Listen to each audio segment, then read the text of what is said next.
Hello students. So this is our next video for the chapter that is solid state.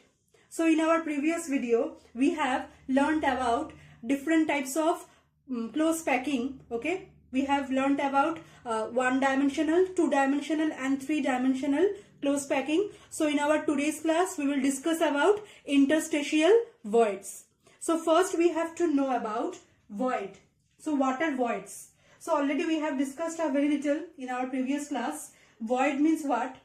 When the spherical atoms or ions are arranged in one-dimensional, two-dimensional or three-dimensional packing or closed structure. So then the space that remains vacant between them, the space or the gap that is present between them, it is called interstitial voids. Okay. Now, depending on the arrangement of the atoms, the voids could be of two types. The first one is, you could see from the board, the first one is tetrahedral type and the second one is octahedral type. So let's see what are these two types and what are the arrangement of atoms in this case. So in tetrahedral voids, so first, suppose three atoms are present in this way, just like in HCP. Okay, in HCP or hexagonal close packing, we have seen that these are the two particles and this is the third particle which is present along the gap of these two particles. Now above the three particles, the fourth particle that will come, where we will place it? We will place it just above the void. So from here you could see the void. This is the void, that is triangular shape. Okay, that is the triangular shaped void. So above which I have shown these dotted lines. So this is the particle which we have to place above the void. Okay, so now as it is having a tetrahedral type shape, tetrahedral means just like this. Okay, as this is having tetrahedral type shape, so this is called tetrahedral void. Okay, the void we are getting at the center of these four particles. The void we are getting at the center of these four particles, this is called tetrahedral void. Clear? Okay, so next, what is octahedral void? So the base we have taken in the same way. Here also three particles are there in this way and here also three particles are there in this way. Okay, just like inverted triangle. Here also we have got one inverted triangle. Now in this octahedral void, okay, what we have to do, we will not place the atom above the void, rather we will take three another particles or three another atoms and we will place those three particles above these three particles in this way or in this order. Okay, in this order. So just like if this is the inverted triangle, so these are the three particles that I have shown here. Okay, so that will be in this way. Okay, two inverted triangles will be looking like this. Okay, and if we could join them, then we are getting this type of octahedron. Okay, this type of octahedron. So I am showing you the joinings. This is the, suppose this is the triangle and this is the triangle. Now just you have to join these lines here.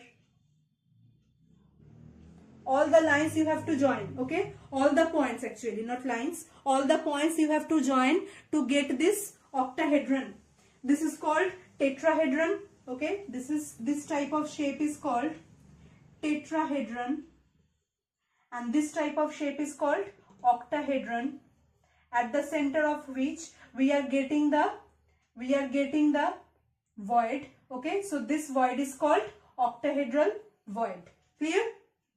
Next thing, now if it is possible to place a very small particle which is also spherical. Okay, if it is possible to place a very small particle to fill the gap, okay, and the radius should be like this, that it will perfectly fit in this gap. Obviously some space will also be there, okay, but perfectly it will fit in this gap. It will touch these triangles also, okay. If we could place one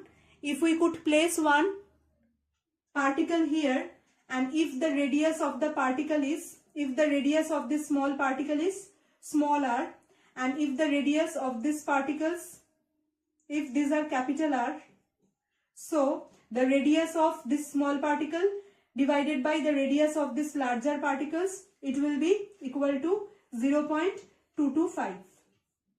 And if the same thing we could repeat for this also, we could place a small particle which will fit properly into this void, and if its radius is smaller, then small r divided by capital R, it will have the value 0.414.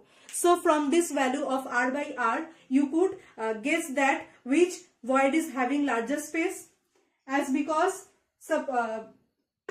here we are getting the larger value, so most probably it is having larger space and it is having lower space, but we can't tell it properly. Yes, that will be the answer, because the values of r is same here. The value of r is same for both of them. In both cases we have taken same type of particles, so the denominator is same, so only the values of r will vary. So in the second case, for the octahedral void, as we are getting larger value, so that means this void is having larger space and this void is having lower space. So as it is having larger void, so the packing efficiency will be low here, and for this the packing efficiency will be high. Okay, so for this too we are getting two types of void, octahedral and tetrahedral. Next we are moving towards the number of tetrahedral and octahedral voids present in a face-centered cubic structure.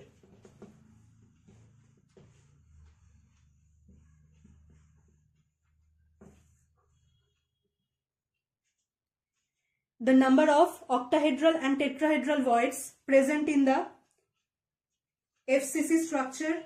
So I am just first drawing a FCC structure.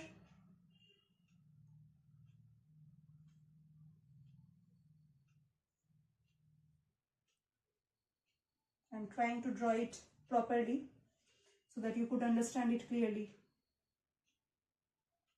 So FCC means what? FCC means that in each and every face, okay, at the center there will be one atom here,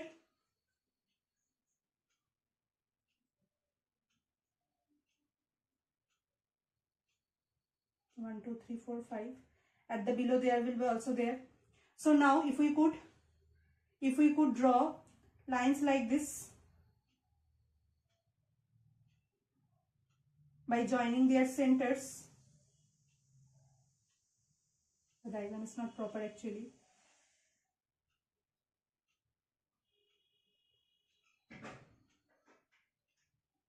Okay, so if we could draw a line like this just by joining these centers, so then we are getting this type of lines. Okay, this type of lines we are getting. So now all the centers we have to join. So here that will be at the center. Okay, just roughly I am drawing this structure. So now what we have to do, now we have to join these three face centered. It will be helpful if I have another ink. So now this is one face centered atom, this is one face centered, and this is one face centered, right? Okay, this is for the bottom part. Okay, this is for the front part. This is the face centered of the front part, and this is the face centered for the left part. Now I am joining this three and with this. Okay, so I am joining this part, and I am shading this part so that it will be easier for you to understand. Okay, just like this way. Now see, so what type of what type of void we are getting here, above which another particle is there. So these are the three particles, these are the three particles which are in triangular shape, and this is present in a tetrahedral position. So this is actually tetrahedral like structure. Okay, this is a tetrahedral like structure. So at the center we are getting a tetrahedral. Okay, so the previous video got disconnected somehow. Okay, so again we are back to the that point. So in case of a face centered structure, okay, here we are discussing about the face centered structures. That means where we are getting the atoms at the center of 6 faces. Okay, at the centers of 6 faces. Along with this, atoms are also present at the corner places also. Okay, at the corners also the atoms are present. So now a cube, okay, this cube, it could be divided into 8 parts, okay, by just joining the midpoints of the edge lengths. Suppose this is the edge length and this is the midpoint. So if we could join their midpoints, then it could be divided into 8 parts. Just here I am showing. Suppose this is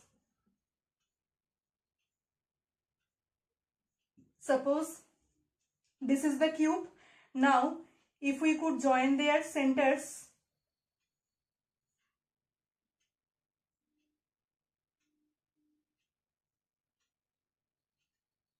it's become a little haphazard.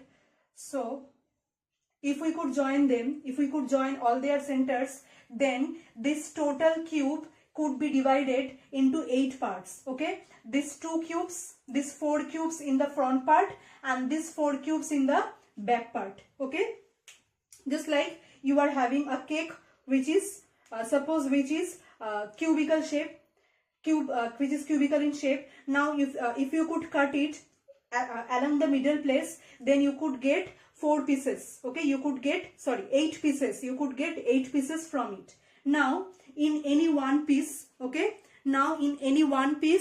we could get these particles. Just like this is the central part of this face. These 3 are the central face centered atoms or particles, and this is one that is placed in the corner place. So if we could join them, we are getting a tetrahedral shape, and this vacant space that we are getting at the middle, just like this way, that is the tetrahedral void. Okay, that is the tetrahedral void.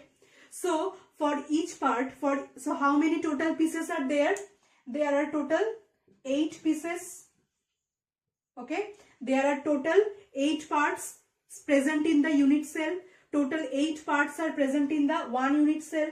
So in one part we are getting 1 tetrahedral void. Okay, in one part we are getting 1 tetrahedral void. So in the similar way, we could see the similar tetrahedral voids in the rest 7 parts also. So totally how many tetrahedral voids we could get in 8 parts? That is 8. Okay, in one part we are showing here, because if we could show them in 8 parts, that will be more haphazard. So only in one part we have shown.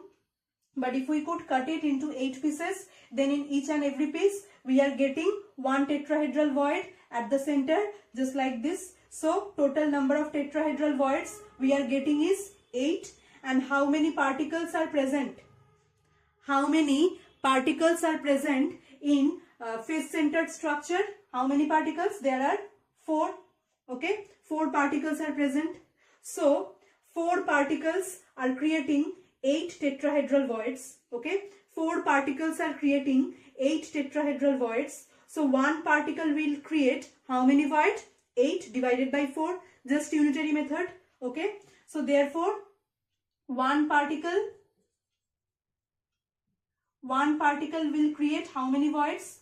8 by 4 is equals to 2. 2 voids will be created by 8 particles. And if you could multiply it with n, so that means n particles will make how many voids? 2n voids. Okay, 2n.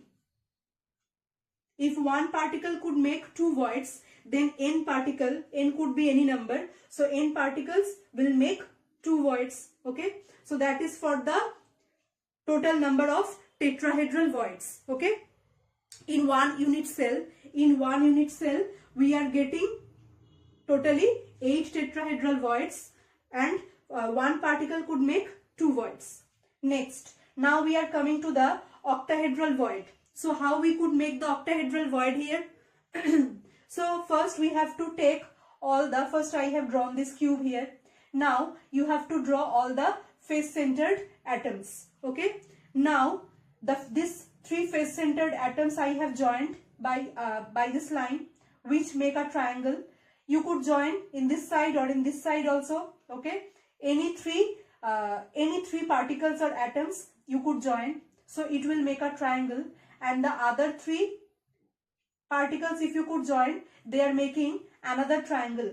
So they will look like, so here we are getting 2 inverted triangles, just like we have seen in the octahedral void. Okay, this is in this way, and this part in this way. Okay, just like this we are getting these 2 inverted triangles. So in this type of arrangement we get octahedral void, and the structure they are making is the octahedron. The structure they are making here I have shown by this dotted lines. Okay, so the structure here we are getting, that is like octahedron. Okay, and we are getting an octahedral void at this center, at the body center actually. Okay, at the body center of this unit cell we are getting one octahedral void. Okay, we are getting one octahedral void. Now not only one octahedral void we are getting here, we will get more octahedral voids that I am showing. So at the body center there is one. Okay, now I am showing you another octahedral voids. So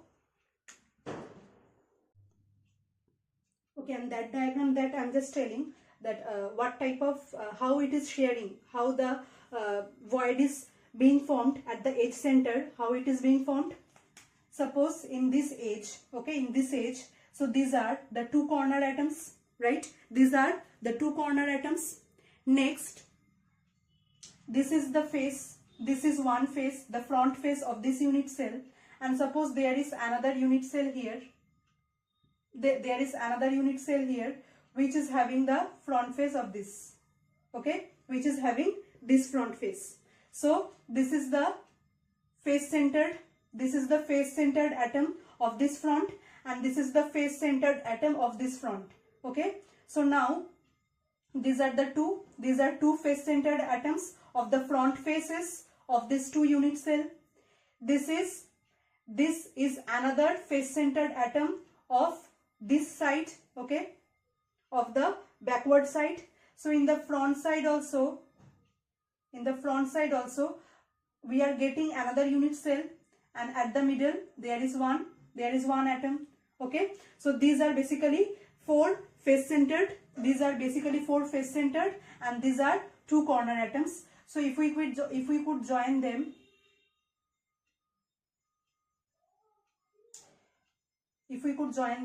then it will look like this. Okay, so at the middle of them we are getting the octahedral void. Okay, at the middle of this we are getting the octahedral void. I think now the diagram is clear for you all. Okay, so at the middle of this we are getting the octahedral void. So just like what, if in simple you want to remember it, so then you could remember it just like this. At the center, if this is the void, then at the upper it is having one atom, at the bottom it is having one atom. Then on the right, just like on the x-axis, it is having 2 atoms, and on the y-axis also it is having 2 atoms. Now just you have to join these 3 atoms, and these 3 atoms also you have to join. Okay, now just by joining this you are getting this type of octahedron. So this is for just only one edge. Okay, for one edge, and this one edge is being shared by total 4 unit cell. These are the 2 backward and 4, and rest 2 are in the front side. Okay, these 2 are in the back side and 2 more are there in the front side. So each edge is being shared by 4 unit cells. Okay, each edge is being shared by 4 unit cells. So that's why totally there are 12 edges. Totally how many edges one unit cell have? 12. So at the center of 12 edges we are getting 12 voids. Okay, which are being shared by 4 unit cell. So that's why 1 by 4 there is 3 void. Okay, that's why we are getting after that 3 void plus 1 void. As this part is a little critical, so I am just explaining it once again. So these 12 voids or these 12 edges are being shared by 4 unit cell. So that's why we are getting 3 void, and this 1 void that is present at the body center that I have shown at the first. Okay, so totally how many voids we are getting from here? We are getting totally 4. We are getting totally 4 voids, right? And how many particles are there for face centered structure? There is again 4 particles. So 4 particles share 4 voids. So 1 particle share 4 by 4, that means 1 void. So n particles will share 1 into n, that is n voids. So from there short questions can come that how many tetrahedral void you are getting for n particles, that is 2n. How many tetrahedral voids we are getting for each and every particle in FCC structure, that is 2n. For n particle we are getting 2n, and for octahedral void for n particle we are getting n voids. Okay, so now I think this is clear for you all. So this type of diagrams that I have given, that you have to draw properly, try to draw it in your copy. Okay, so I am ending my class here today. Thank you everyone.